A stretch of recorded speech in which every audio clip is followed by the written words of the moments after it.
Elon Musk reveals why he's backing Dogecoin over Bitcoin, Ethereum, and others after his surprise call for upgrade ideas sends its price sharply higher. Yes, Elon Musk took to his preferred platform, Twitter, and he said, "What makes you choose Doge over other coins?" Elon Musk replied, "Dogecoin has dogs and memes, whereas the others do not." Elon Musk is using a 4-year-old's non-technical understanding of cryptocurrency to make decisions and is publicly spreading this idiotic and ridiculous advice. Josh Segala, your thoughts on Elon Musk and his quest for the Dogecoin developers, the Dogecoin software, his mistaken belief that Dogecoin is some way equal or on the same level as Bitcoin, perhaps because it has the word coin in the title. Maybe he would like collecting metal coins. Elon Musk, Dogecoin supporter, Josh Segala, is the joke funny anymore? No, it's not even funny. I've never understood the comedy of Doge. Like, really, I mean, it's okay. You know, it's a dog. It's funny. It's got a funny look. I don't get it. It's not even funny. Like, I don't know.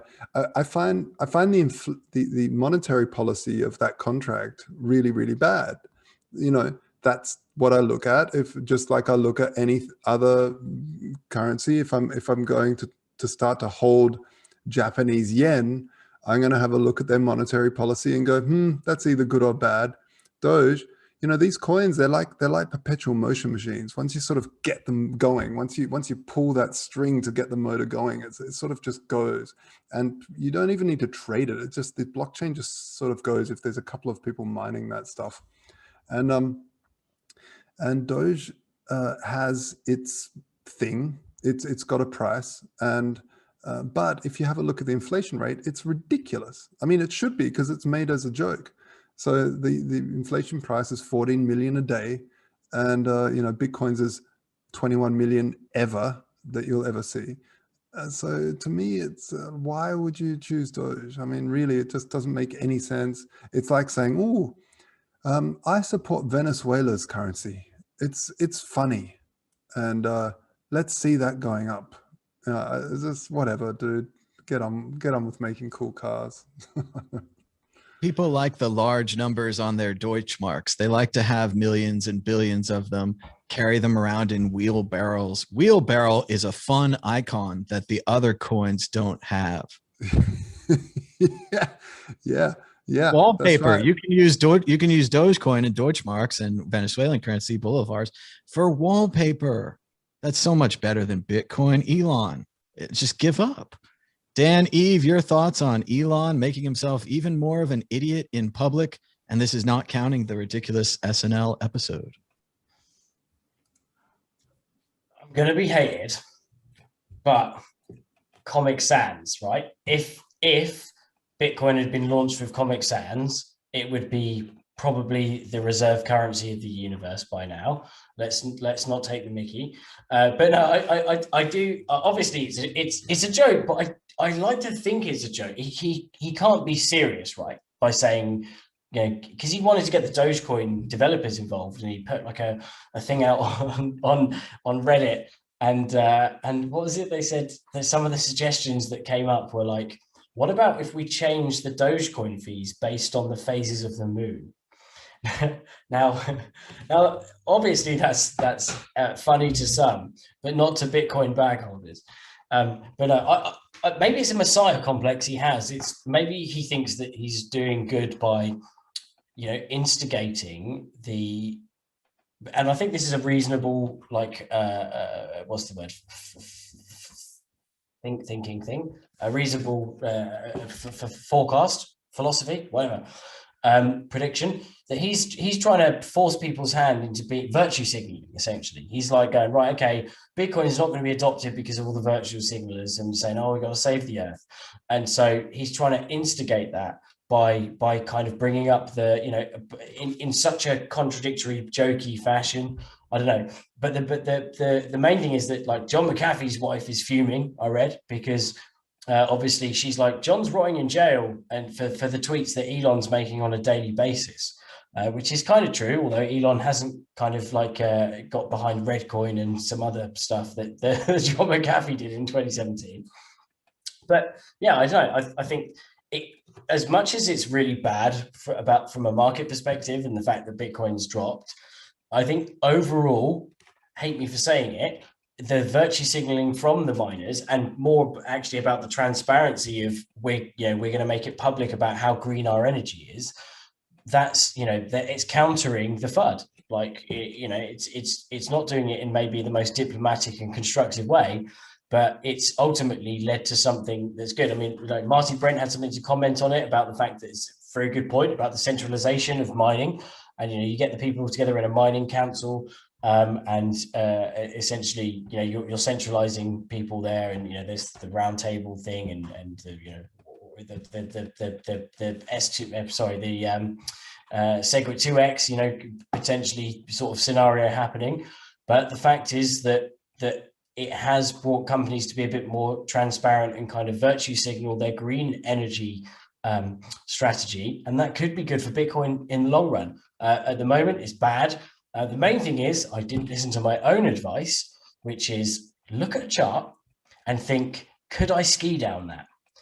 And it was a no. I look back now, like 2 weeks ago, like, no, of course I wouldn't. You're insane. Why would I ski down that? I'd die. And then like 2 weeks later, I'm going, oh, I should have just sold a little bit. But yeah, so if you would not ski, and if you're not a skier, if you wouldn't jump down it or whatever, like dive, diving's irrelevant because you don't need a slope for diving. But yeah, I don't know. I think it's bad ultimately what Musk is doing in terms of market manipulation. Maybe it's a bit of a throwback of the whole being pissed off of Tesla and market movements based on on shifting Tesla prices. But yeah, I think ultimately in a bad way, it's done a lot of short-term damage, huge amount. But it counters the biggest amount. The FUD at the moment is energy. It's we even had China FUD, and it was like meh. It seems to be all energy related. So it does do something to counter that, and I think that's kind of slightly productive, possibly. But don't hate me, please. And Dogecoin has such an incredible energy policy as well. Dogecoin, which is just merged mined on the back of Litecoin, has no control of its future at all. It's amazing to me how far we've come in such a short amount of time. And a lot of people out there in the audience probably don't know the origins of Dogecoin. So just for a little bit, at first, there was Feathercoin. And my friend Chris Ellis, who's a friend of the World Crypto Network, created something new for Feathercoin. It was called a community. And Feathercoin had a little community, and they would support Feathercoin, and they'd have meetings, and they'd talk about it. And they were really positive about Feathercoin. For those of you who haven't heard, there was Litecoin, which was 4 times the issuance of Bitcoin and a fourth of the time. So it was considered Bitcoin's quarter. Then there was Feathercoin, which was 4 times the issuance of Litecoin. It was considered Litecoin's quarter, for what it's worth. But what's important about Feathercoin is the community and this idea that they had a positive group of people working around the coin to bring in more people, to improve the coin, to have ideas, and that they were welcoming and nice.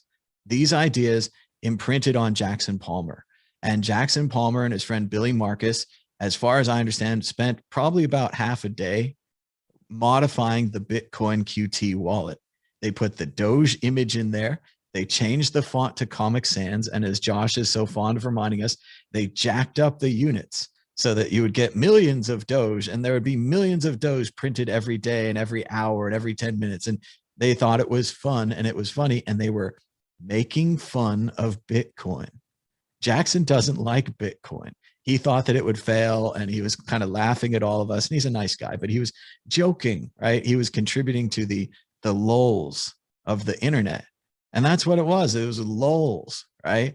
But now the snowball has rolled, and it's gotten so big, and it's so much media and so much Snoop Dogg, Elon Musk, all these other people talking about it, that the only joke now is they've turned it into this pump and dump vehicle where it pumps, and you say to yourself, just like Dan, you're like, I wish I bought some of that Dogecoin.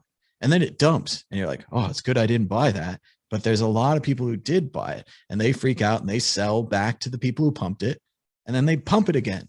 and then it dumps. And all those people lose their money and they sell back to the people who pumped it. And this is a cycle. And I'm not sure why Elon Musk, formerly believed to be a very smart man, a billionaire, X.com, PayPal, SpaceX, Boring Company, Hyperloop, all of these really cool ideas on the cutting edge of science and science fiction, would tie himself to a joke that Jackson and Billy made in half a day to mirror the community model of Feathercoin.